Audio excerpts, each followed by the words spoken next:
पुणे पुस्तक महोत्सवाच्या उद्घाटनाच्या निमित्तानं व्यासपीठावरती उपस्थित मराठी साहित्य संमेलनाचे जे साताऱ्याला 99 अधिवेशन होते त्याचे अध्यक्ष ज्येष्ठ साहित्यिक आदरणीय विश्वासजी पाटील साहेब, आमचे मार्गदर्शक आदरणीय चंद्रकांतदादा पाटील, मिलिंदजी मराठे, राजेशजी पांडे, डॉक्टर गोसावी सर, किरण मामा ठाकूर, आबा रावत, प्रसन्नजीत फडणवीस, श्री आनंदजी काटीकर, संजयजी चकणे, भाग्यश्रीताई मंथाळकर, व्यासपीठावरती बाकी उपस्थित सर्व मान्यवर आणि या उद्घाटनाच्या कार्यक्रमासाठी उपस्थित आपण सर्वच मोठ्या संख्येनं उपस्थित बंधू आणि भगिनींनो, तिसरं वर्ष आणि पुणे पुस्तक महोत्सवाचं हे भव्य आयोजन आणि त्यानिमित्तानं आपण सगळेच इथे एकत्रित झालोय. मी आत येतानाच राजेजींना म्हणालो की जे त्यांनी सांगितलं की खरं तर शेवटच्या दिवसात साधारणतः महोत्सवाच्या मागच्या 2 वर्षाचा अनुभव की साधारणतः गर्दी वाढत जाते, पण आत येतानाच इथं यायला 15 मिनिटं लागली. म्हणलं पहिल्याच दिवशी एवढी गर्दी आहे याचाच अर्थ लोक गेले वर्षभर या महोत्सवाची वाट पाहत होते आणि आज पहिल्याच दिवशी इतका चांगला प्रतिसाद या महोत्सवाला आहे. याच्यावरनं हा महोत्सव म्हणजे पुणेकरांच्या आवडीचा विषय, पुणेकरांना भावलेला विषय, कारण पुणेकर हे चोखंदळ आहेत आणि पुणेकरांना आवडतं. पुणेकरात जे पुण्यात घडतं ते सगळीकडे घडतं आणि त्यामुळे अत्यंत चांगल्या पद्धतीने गेले 2 वर्ष झालेला हा महोत्सव यंदा 3ऱ्या वर्षामध्ये आपण साजरा करतोय. राष्ट्रीय पुस्तक न्यास अर्थात NBTच्या माध्यमातून देशभरामध्ये अनेक शहरामध्ये पुस्तक महोत्सवाचं आयोजन केलं जातं. जसं मराठी साहेबांनी सांगितलं की आता नागपूरमध्ये पण सुरू झालं, अहमदाबादला सुद्धा म्हणजे अमित भाई त्या महोत्सवाला दिवसभर त्या ठिकाणी होते. असं दिवस देशभरात सगळीकडेच खूप चांगल्या प्रकारे या महोत्सवाचं आयोजन होतं. दिल्लीतला तर आंतरराष्ट्रीय पुस्तक महोत्सव तो जगभरामध्ये प्रसिद्ध आहे. पण या सगळ्या महोत्सवामध्ये मागच्या 2च वर्षात, केवळ 2 वर्षामध्ये पुणे पुस्तक महोत्सवाने आपली स्वतःची एक अत्यंत वेगळी आणि मानाची अशी ओळख निर्माण केली असं मला पुणेकर म्हणून या ठिकाणी सांगावं असं वाटतं.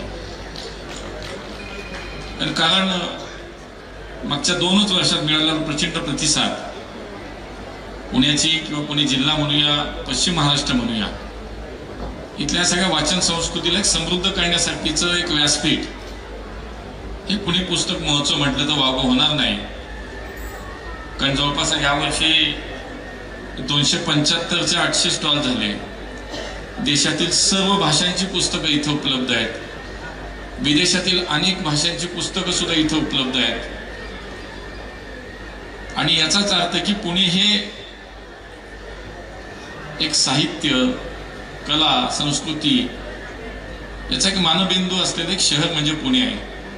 आणि या पुण्यामध्ये स्वाभाविकपणे मग या कार्यक्रमाला प्रतिसाद सुद्धा खूप मिळाला आणि पुणेकरांनी तो कार्यक्रम उचलून धरला. त्यामुळे दादा म्हणाले तसंच आहे की आता हा राजेशजी आपण सगळ्यांनी मिळून हा कार्यक्रम करताय, आयोजित करताय, आपलं तर अभिनंदनच आहे. पण आता पुणेकरांना हा स्वतःचा कार्यक्रम वाटायला लागला, स्वतःचा महोत्सव वाटायला लागला. इतकं त्याच्यामध्ये आता की आत्मीयता, आपुलकी निर्माण झाली.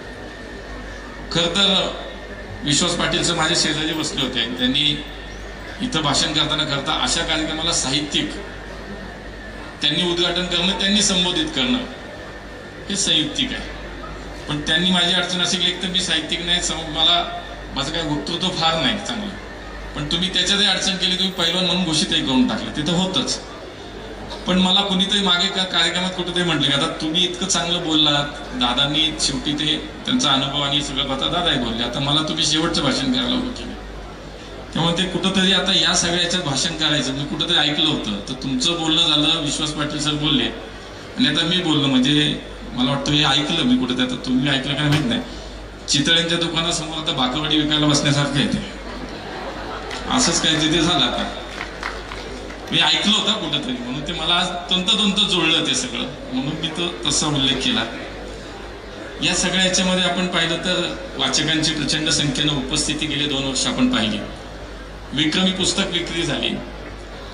तसेच पुणे लीट फेस्टच्या सारख्या विद्वत्तापूर्ण आणि वैचारिक मंथन घडून आणणाऱ्या अनेक चर्चासत्रांचं आयोजन या ठिकाणी झालं.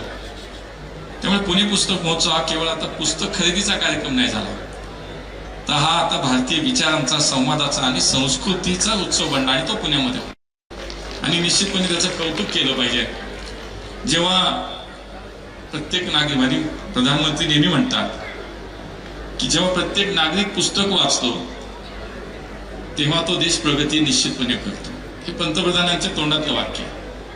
आणि म्हणून आता या अशा महोत्सवाच्या माध्यमातून देशभरामध्ये जे काही महोत्सव होत आहे, निश्चितपणे आपला हा उद्देश साध्य होतोय. नागरिकांना वाचनाची आवड निर्माण करण्यापासून ते ही सगळी पुस्तकाची संस्कृती, ही चळवळ समृद्ध करण्याकडे मला असं वाटतं याचं मोठं योगदान या महोत्सवाचं राहू शकतं.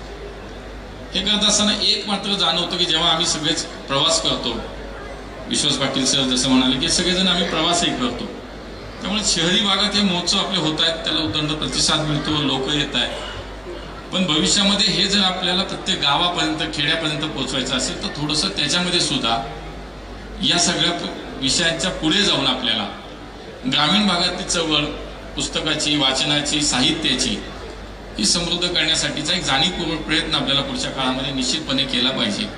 तालुक्याच्या ठिकाणी असेल, गावांच्या ठिकाणी असेल, वाचनालय, ग्रंथालयासारख्या या मला वाटतं इतक्या मोठ्या उपक्रमामध्ये भविष्यातला एक विचार याच्यातनं बाहेर आला तर आपण निश्चितपणे या सगळ्या ग्रामीण भागात सुद्धा, आमची ग्रामीण भागातल्या मुलांना ना ग्रंथालय असताना वाचनालय कुठं उपलब्ध नसतं.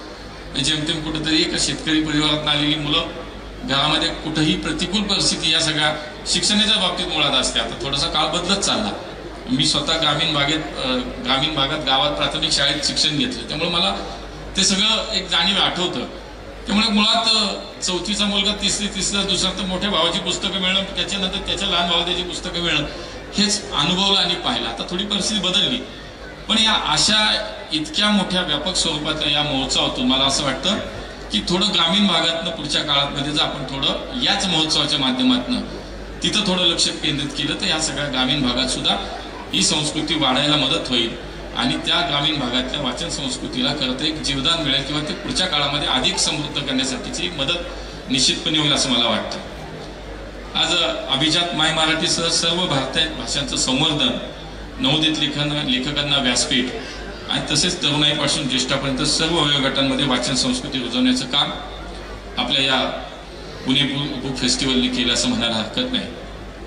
पुणे ही मी म्हणालो तसं अनेक अर्थाने जगभरामध्ये आपण प्रसिद्ध. पुणे ही ज्ञानाची, विचारांची आणि सांस्कृतिक परंपरेची एक नगरी आहे. त्या परंपरेला साजेसा असा हा वाचन महोत्सव, हा पुस्तक महोत्सव पुणेकरांनी मनापासून स्वीकारला हे आज पहिल्या दिवसाचं हे सगळं चित्र पाहिल्यानंतर आपल्या लक्षात येतं. मला पूर्ण विश्वास आहे की खरं तर पुणेकरांचा हा महोत्सव लवकरच, म्हणजे दादांनी उल्लेख केला त्याचा, राजधानी नवी दिल्लीतील प्रगती मैदानावरती होतो, जो एनबीटीच्या माध्यमातून तिथे होतो. आज अशा आंतरराष्ट्रीय पुस्तक महोत्सवाच्या तोडीचा होईल, किंबहुना त्याच्या पुढे एक पाऊल आम्ही टाकण्याचा प्रयत्न करू. आणि त्याच्यामध्ये निश्चितपणे पुणेकर म्हणून आपल्या सगळ्यांना अभिमान आहे की त्या धर्तीवरती, त्या स्तरावरती पुण्याचा पुढचा भविष्यातला हा पुस्तक महोत्सव आमचा होईल, हा विश्वास मला नक्की वाटतो.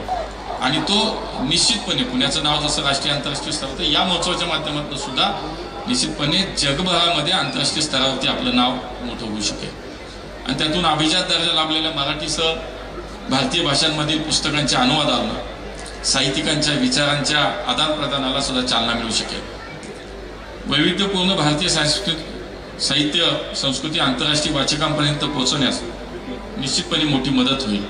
त्यातूनच महाराष्ट्राची सांस्कृतिक राजधानी असलेल्या पुण्याला पुस्तकांच्या राजधानीचा दर्जा मिळणं का आवश्यक आहे हे सुद्धा मला असं वाटतं अधोरेखित होईल. देश विदेशातील प्रत्येक घडामोडींचे लाईव्ह अपडेट मिळवण्यासाठी आता साम टीव्हीच्या सर्व सोशल मीडिया प्लॅटफॉर्मला लाईक, फॉलो आणि सबस्क्राईब करा. तसंच सर्व नोटिफिकेशनसाठी बेल आयकॉन प्रेस करायला विसरू नका.